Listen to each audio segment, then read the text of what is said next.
숨겨진 분노가 폭발한다. 아버지의 최후 통첩. 여러분 안녕하십니까? 오늘 들려드릴 이야기는 한 아버지의 이야기입니다. 평생을 자식을 위해 살아온 한 남자. 그가 마주한 배신과 절망, 그리고 그 끝에 선 선택에 대한 이야기입니다. 과연 가족이란 무엇일까요? 피를 나눴다는 것만으로 가족일까요? 아니면 서로를 아끼고 존중할 때 비로소 가족이 되는 걸까요? 이제부터 아버지의 복수 이야기를 시작하겠습니다. 2025년 10월, 비 내리는 밤이었습니다. 72세의 박철수는 무거운 발걸음으로 아들의 아파트 앞에 섰습니다. 손에는 낡은 가방 하나뿐. 그 안에는 옷가지 몇 벌과 아내의 사진이 들어 있었습니다. 그는 초인종을 눌렀습니다. 아버님, 윤니야, 아버지 좀 재워줄 수 있겠니? 오늘 하루만. 며느리 윤리는 문틈 사이로 얼굴만 내밀었습니다. 35세의 그녀는 화장기 없는 얼굴로 냉정하게 말했습니다. 아버님, 죄송하지만 오늘은 주무실 수 없어요. 집이 좁고 준호도 내일 아침 일찍 출근해야 해서요. 그래도 아버지인데 하룻밤만. 모텔 가세요. 요즘 싼 데 많아요. 그럼 안녕히 가세요. 문이 닫혔습니다. 철수는 문 앞에 멍하니 서 있었습니다. 비는 점점 더 세차게 내렸고 그의 어깨를 적셨습니다. 72년을 살아오며 겪었던 모든 고통보다 이 순간이 더 아팠습니다. 자신이 평생을 바쳐 키운 아들의 집 문 앞에서 그는 그저 낯선 사람처럼 거절당했습니다. 내가 짐이 된 건가? 철수는 비를 맞으며 걷기 시작했습니다. 갈 곳이 없었습니다. 자신의 집은 이미 아들에게 넘어갔고 며느리 명의로 되어 있었습니다. 그 집에서도 더 이상 환영받지 못했죠. 그는 낡은 골목길을 걸었습니다. 가로등 불빛 아래 그의 그림자는 길게 늘어져 있었습니다. 내가 평생을 일궈준 집인데 이제는 발 디딜 곳도 없구나. 30평짜리 그 집, 지게차 몰고 공장에서 밤낮으로 일해서 마련한 집, 아들 결혼한다고 선뜻 넘겨줬는데. 그는 버스 정류장 벤치에 주저앉았습니다. 비는 여전히 내리고 있었지만 그는 일어설 힘이 없었습니다. 여보, 당신이 보고 싶소. 당신이 있었다면 이러지 않았을 텐데. 그날 밤 철수는 찜질방에서 잠을 청했습니다. 5,000원짜리 입장권. 그것이 그가 누울 수 있는 유일한 공간이었습니다. 딱딱한 나무 바닥에 누워 그는 과거를 떠올렸습니다. 1978년 철수가 25살이었을 때였습니다. 그는 건설 현장에서 지게차를 몰았습니다. 새벽 5시부터 밤 10시까지 주말도 없이 일했습니다. 그에게는 꿈이 있었습니다. 내 집을 갖는 것, 그리고 아들에게 좋은 교육을 시키는 것. 준호야, 아빠가 열심히 일해서 너 대학 보낼 거야. 너는 아빠처럼 힘든 일 하지 말고 공부해서 좋은 직장 다녀야 해. 응, 아빠, 나 열심히 공부할게. 철수는 정말 열심히 일했습니다. 한여름 떼약볕 아래서도 한겨울 매서운 추위 속에서도 쉬지 않았습니다. 그의 아내 순자도 마찬가지였습니다. 식당에서 설거지를 하고 청소 일을 했습니다. 두 사람은 한 푼 두 푼 모았습니다. 그렇게 15년이 흘렀습니다. 여보, 드디어 우리 집을 샀어. 30평짜리 아파트. 여보, 정말요? 우리가 드디어. 1993년 철수는 40살이 되던 해 마침내 자신의 집을 마련했습니다. 15년간 모은 돈과 은행 대출로 산 30평 아파트. 그것은 그의 인생 최대의 성취였습니다. 그리고 아들 준호는 대학에 합격했습니다. 우리 아들 서울대 합격했어. 공대. 여보가 그렇게 고생한 보람이 있네요. 철수의 가슴은 뿌듯함으로 가득했습니다. 고된 노동의 대가가 이렇게 돌아온 것입니다. 2010년 준호는 30살이 되었습니다. 대기업에 취직한 그는 윤리라는 여성을 만나 결혼을 하게 되었습니다. 결혼식 날 철수와 순자는 아들의 모습을 바라보며 눈물을 흘렸습니다. 준호야, 행복하게 살아라. 아버지가 평생 바란 게 내가 행복한 거야. 아버지, 어머니 감사합니다. 제가 효도할게요. 결혼 후 1년이 지났을 때였습니다. 준호가 조심스럽게 아버지에게 말했습니다. 아버지, 제가 회사에서 승진했는데 집이 너무 좁아서요. 혹시 아버지 집을 저희 명의로 해주실 수 있으세요? 그럼 대출도 더 받을 수 있고. 집을? 응. 아버지, 어차피 나중에는 제 거잖아요. 미리 명의 이전하시면 증여세도 절약되고요. 철수는 고민했습니다. 하지만 아들의 미래를 위해서라면 알았다. 내가 필요하다면 아버지 평생 모은 집이지만 내 앞길에 도움이 된다면 기꺼이 넘기마.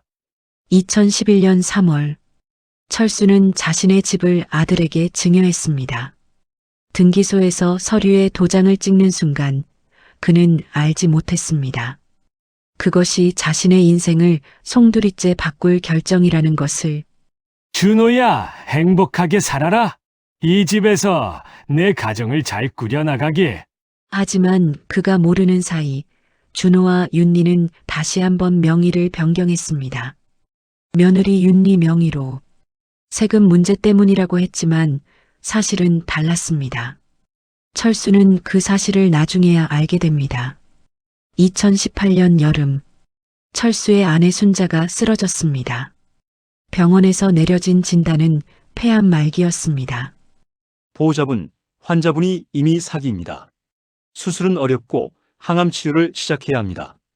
선생님, 그럼 살 수 있는 거죠? 돈은 제가 마련할 테니 제발 살려주세요. 철수는 아내의 손을 꼭 잡았습니다. 50년을 함께한 동반자, 고생만 시킨 아내였습니다. 여보, 미안하오. 평생 고생만 시켰어. 이제부터라도 편하게 해줄게. 제발 포기하지 마시오. 여보, 난 괜찮아요. 당신이 있어서 행복했어요. 병원비는 눈덩이처럼 불어났습니다. 한 달에 300만 원, 두 달에 600만 원. 철수의 연금으로는 감당할 수 없는 금액이었습니다. 그는 아들에게 전화했습니다. 준호야, 아버지다. 내 어머니가 많이 아프셔서 병원비가 좀 필요한데.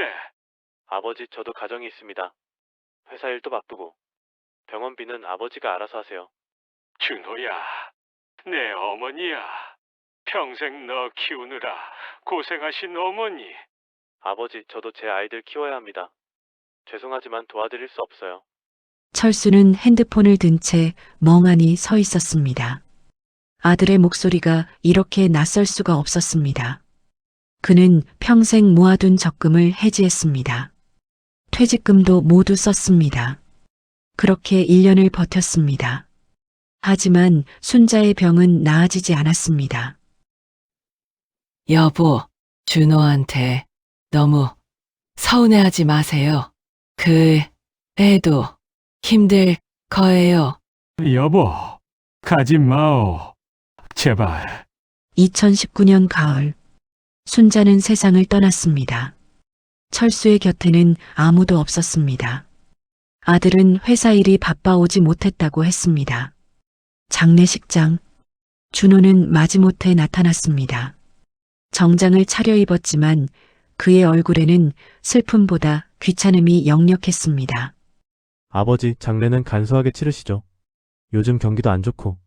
그래, 알았다. 장례식은 2일장으로 끝났습니다. 조문객도 많지 않았습니다. 순자의 친구들 몇 명과 옛 직장 동료들 뿐이었습니다. 장례를 마친 후 철수는 아들에게 말했습니다. 준호야, 아버지가 이제 혼자가 됐는데 너희 집에서 같이 살 수 없겠니? 아버지, 저희 집도 좁고 윤희가 스트레스 받아 해서요. 그냥 아버지 집에서 혼자 사시는 게, 내 집! 그 집은 이미 내 명의잖아! 그러니까. 명의는 저희 거지만 아버지가 계속 사시면 되잖아요. 철수는 아들의 눈을 바라봤습니다. 그 눈에서 더 이상 사랑을 찾을 수 없었습니다. 그저 부담스러워하는 눈빛뿐이었습니다. 알았다. 아버지가 알아서 할게. 그날 이후 철수는 자신의 집, 아니, 이제는 아들의 집에서 혼자 살게 되었습니다. 하지만 그것도 오래가지 못했습니다. 아내를 보내고 3개월이 지났습니다. 철수는 텅 빈 집에서 혼자 밥을 먹고, 혼자 TV를 보고, 혼자 잠들었습니다. 아들은 한 달에 한 번도 연락하지 않았습니다. 명절에도 오지 않았습니다. 바쁘다는 것이 유일한 이유였습니다. 아내를 보내고 이제 남은 건 나 혼자뿐이구나. 72년을 살았는데 결국 혼자네. 어느 날 초인종이 울렸습니다. 철수는 기쁜 마음으로 문을 열었습니다. 혹시 아들일까 하는 기대를 안고 아버님, 안녕하세요. 오, 윤희 왔구나. 준호는? 남편은 회사 일이 있어서요. 아버님, 잠깐 얘기 좀 할 수 있을까요? 둘은 거실에 앉았습니다. 윤니는 가방에서 서류 봉투를 꺼냈습니다. 아버님, 이게 등기부등본인데요. 한번 보세요. 이게 뭐냐? 철수는 서류를 펼쳤습니다. 그리고 그의 손이 떨리기 시작했습니다. 등기부등본. 거기에는 집주인이 강윤리로 되어 있었습니다. 며느리 명의였습니다. 이게 무슨 소리냐? 분명 준호 명의로 넘겼는데. 아버님, 세금 문제 때문에 제 명의로 다시 옮겼어요. 그것도 몇 년 전에요. 내가 동의한 적 없는데. 아버님, 어차피 가족 간의 일이잖아요. 그리고 아버님, 이제 이 집을 팔려고 해요. 팔다니! 내가 평생 모아서 산 집을! 아버님 집이 아니에요. 이미 저희 집이에요. 등기부등본에도 나와 있잖아요. 아버님은 이제 다른 곳으로 가셔야 할 것 같아요. 다른 곳! 내가 어디로 가란 말이냐? 요양원이 좋을 것 같은데요. 아버님 연금으로도 충분히 들어갈 수 있어요. 저희가 알아봤어요.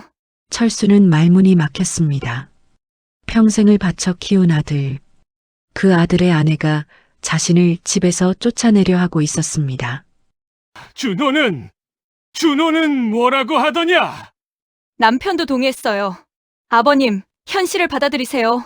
윤리가 나간 후 철수는 그 자리에 주저앉았습니다. 손에 쥐어진 등기부등본. 거기에는 강윤리라는 이름만이 선명했습니다.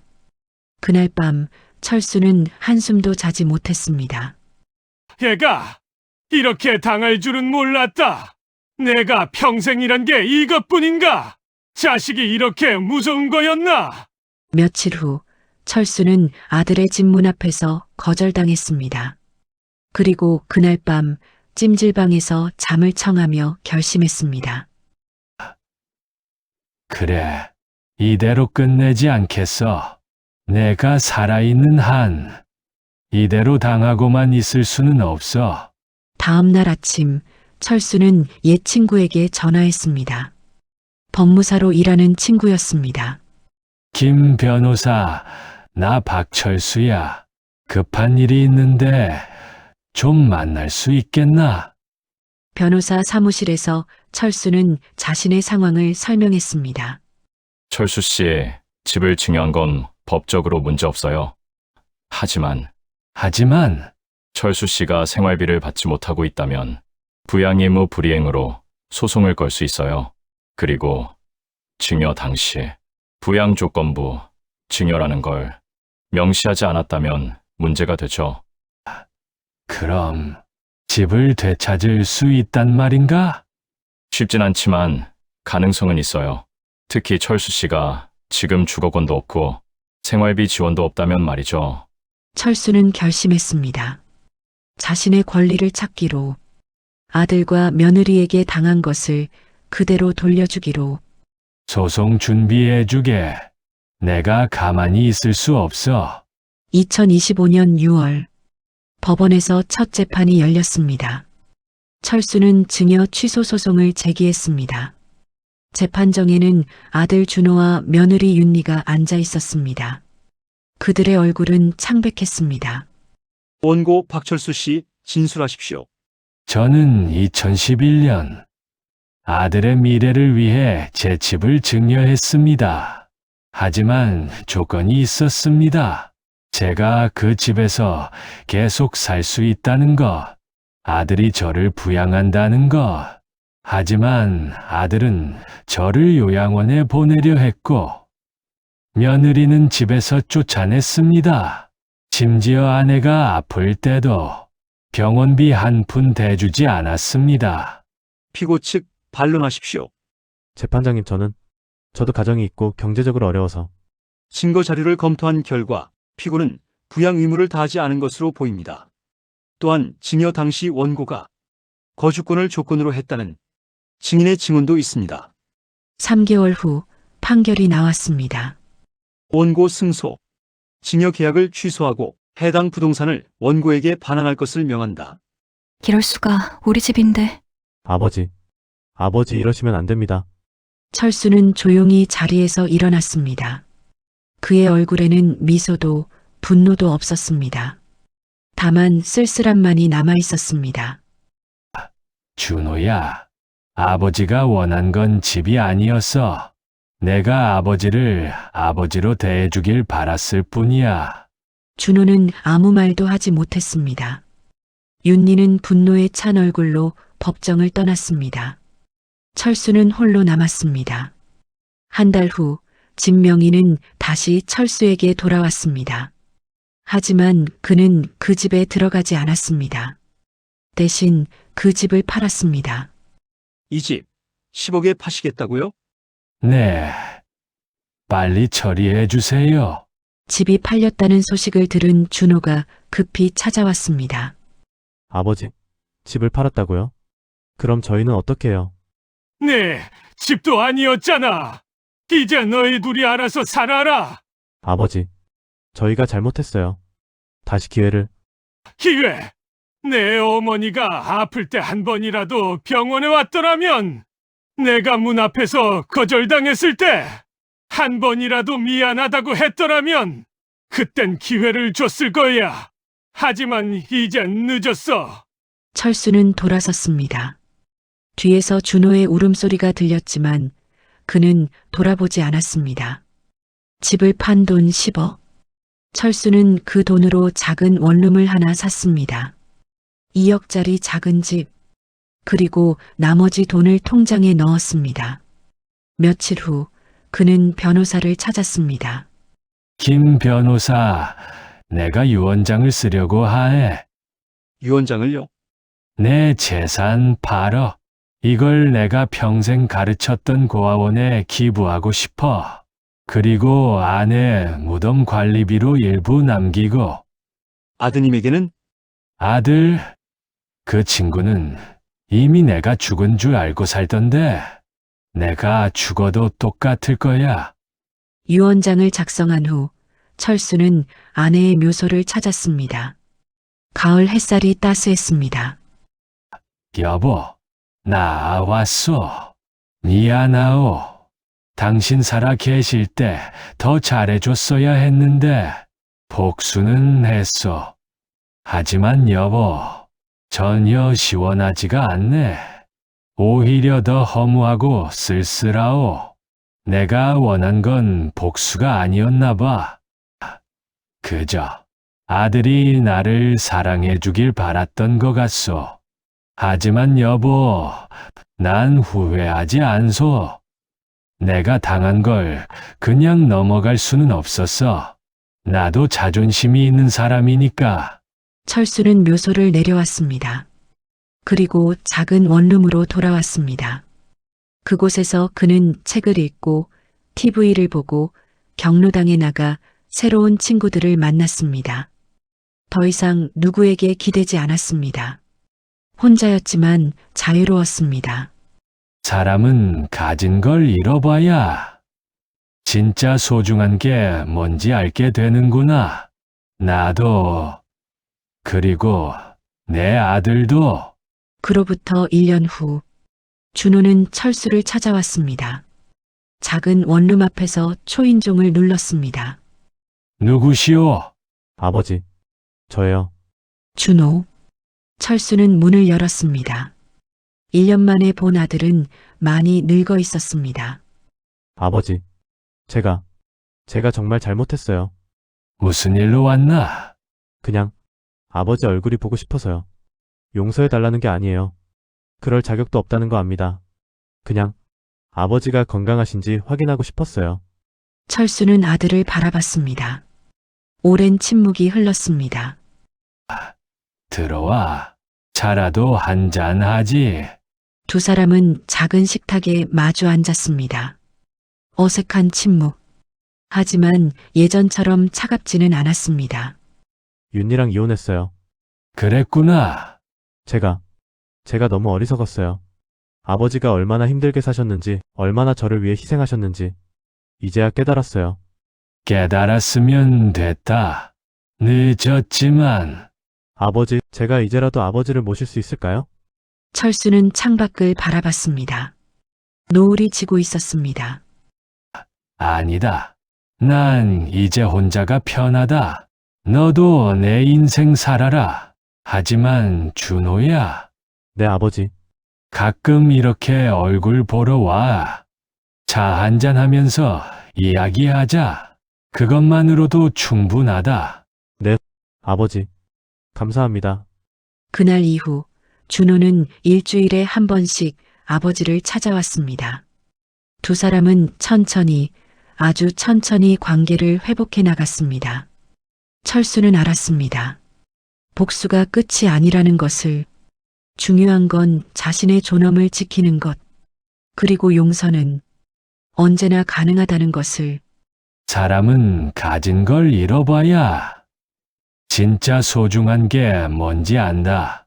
나도 내 자존심을 지켰고, 아들도 뒤늦게나마 깨달았다. 이제는 괜찮다. 여러분, 아버지의 복수 이야기 어떠셨습니까? 박철수 씨의 이야기는 단순한 복수극이 아닙니다. 이것은 한 노인이 자신의 존엄을 지키기 위해 싸운 이야기입니다. 우리는 나이가 들수록 자식에게 의지하게 됩니다. 하지만 그것이 자식에게 모든 것을 내어주는 것을 의미하지는 않습니다. 부모도 사람입니다. 존중받아야 할 권리가 있습니다. 그리고 자식된 입장에서도 생각해 봐야 합니다. 부모님의 사랑이 당연한 것이 아니라는 것을, 그 사랑에는 평생의 희생과 헌신이 담겨 있다는 것을. 복수가 정답은 아닙니다. 하지만 때로는 자신을 지키기 위해 싸워야 할 때도 있습니다. 그리고 그 싸움 끝에 진짜 화해가 시작될 수 있습니다. 오늘 이 이야기가 여러분의 가족관계를 돌아보는 계기가 되었으면 합니다. 부모님께 그리고 자녀에게 한 번 더 마음을 전해보시는 건 어떨까요? 들어주셔서 감사합니다.